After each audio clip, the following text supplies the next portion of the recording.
So we often ask ourselves, why even bother trying to improve the wine by looking at the possibilities? Well, to be honest, if you don't take the time to look at the possibilities, whether we should add some Riesling to our Vidal or Cabernet Sauvignon to our Syrah, you're just never going to know.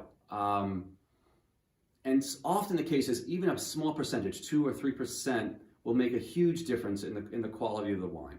So today we're going to just talk about 3 wines we've been working on in the cellar, starting with Saluzzi. So Saluzzi, to you Billsboro people out there, is the new Mousseau.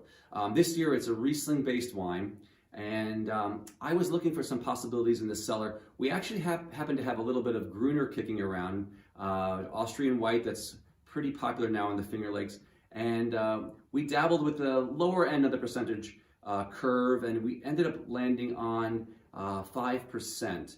And it's amazing, just that 5%, how it really adds this extra layer of white pepper and pizzazz really to the wine.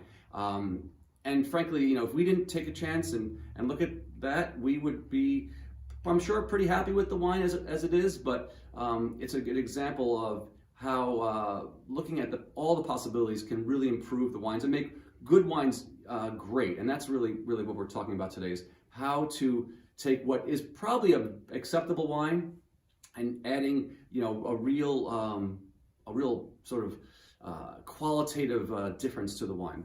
The other wines we're working on will include the Kashong White. So this year it's Vidal based as normally it is. We're looking at Riesling as a possibility, and in fact we're in the midst of taking the temperature of the Riesling trial as we speak.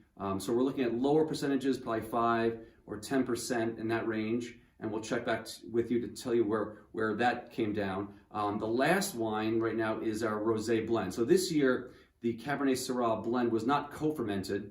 It was actually aged separately. So we had the chance to look at them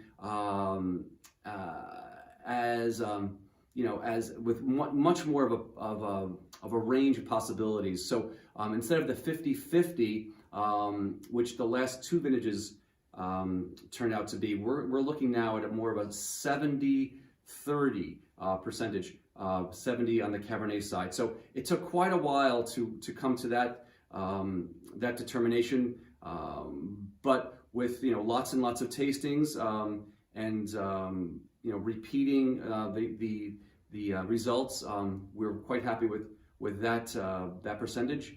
And so that being said, we'll check in with you probably sometime in February to give you the latest update in the cellar. Take care now.